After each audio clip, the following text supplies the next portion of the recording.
Okay, you guys, rocking the shades today. Have you ever wondered, Brandon, how do people get started in real estate? What do you do? Do you go get a W-2 job? Do you go start your own wholesale business? Do you start your own pressure washing business? Do you start cold calling multifamily properties and try to get seller financing? Do you start looking for the money and then sourcing the funds so you can go acquire something? Like, how do you get started? Well, I get asked this question more and more, and I wanted to address it. And like anything, it depends. It depends, right? Like, let's say you have all the time in the world but no money. Would I recommend, and no experience, right? Let's say you're just breaking into the field, don't know anything, have no experience. The odds of you cold calling people and saying, hey, I'm going to start looking for a deal, even though I've never done one before, and I want you to pledge $100,000 or $500,000 to me, and then I'm going to go find the deal. I think you'd have a really tough time doing that. Are you looking to just buy a couple rental properties, right? Like if you're wanting to like, hey, I'm 25, by the time I'm 40, I want to have like 5 or 10 rental properties, and I don't have a lot of time to dedicate to this. Would I recommend that you start cold calling and looking for multifamily deals and try to structure seller financing and go find a 50-unit apartment building? No. I would say, okay, cool. If you got a good job where you're making money and you're not really wanting to put a lot of time and energy into the field that is real estate, stick with the W-2 job, even if you hate it, right? Like, I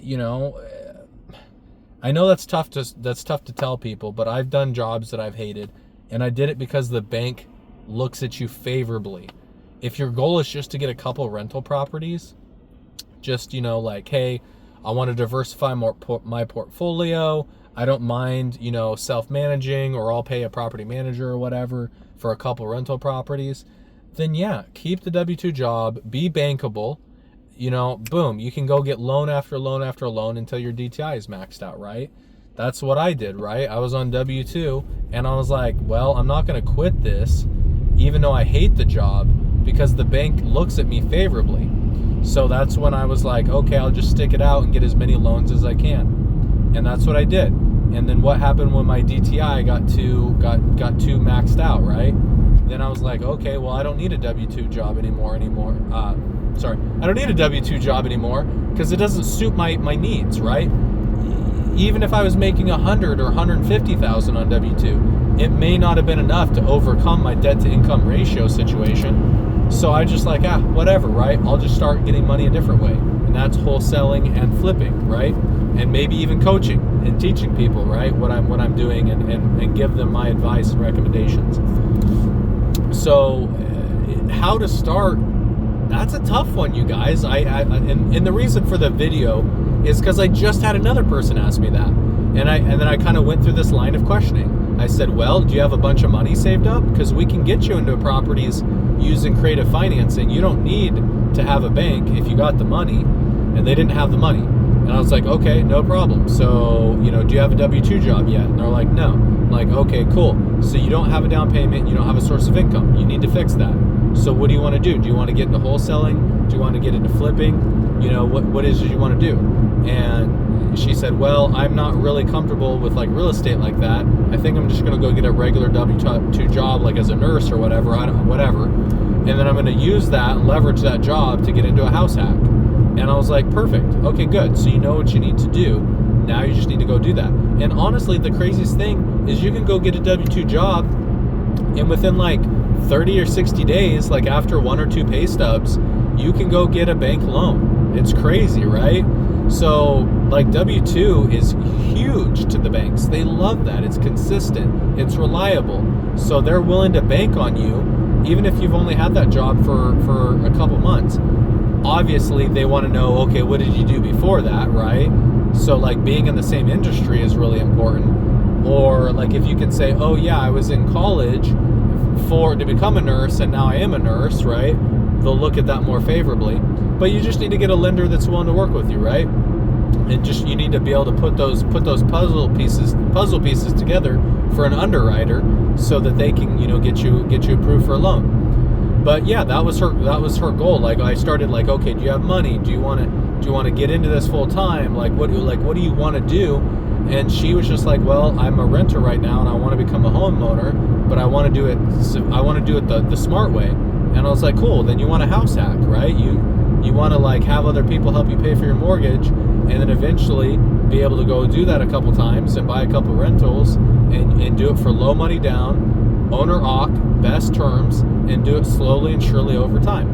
And that was the best strategy for her. So it just depends. Like, if you have a bunch of time, if you have a W-2, if you already have a business and you don't have any more time, or if you really love real estate and you just want to go all in and you want to start wholesaling and flipping, and here's the thing: if you hate your job and you want to go all in on wholesaling and flipping, but it's a W-2 job you've had for 5 years, I would tell you to stick it out and like, let's go at least go get one loan. Let's go get you a 4-unit building. Let's go get you something. Utilize that W-2 income and really get you into your first property or your second or your third, and then bounce out of that W-2 job, right? Like, utilize that if it's available to you. That is a big win. Banks love that. They'll give you money hand over fist if you're a W-2 employee. So never just walk away from that job. That's an opportunity, and you want to squeeze all the juice you can out of that. But yeah, so that's how you should get started, and it really depends, right? I had a W-2, so I used it to house hack, and that's how I was able to get into multiple properties. And now that doesn't make sense anymore, now I'm just like, okay, now I'm all in as a wholesaler and a flipper and a connector, right? So that, and maybe a coach, right? If you need somebody to kind of walk you through this process, help you get started into your first deal, help you analyze deals, help you like get pre-qualified.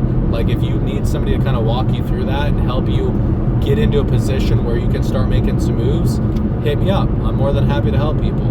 So anyways, I just wanted to make this video because I get that question a lot. Like, hey Brandon, here's my particular set of circumstances. What should I do? And it just always depends, right? If you have time, if you have money, if you don't have time or money, like, do you want to do it yourself? Do you want to use an agent? Do you want to have a couple properties? Do you want to build a massive portfolio? Like, it all just depends. So anyways, just wanted to make this short video for you guys. I hope everybody's having a fantastic start to your week, and I'll catch you later.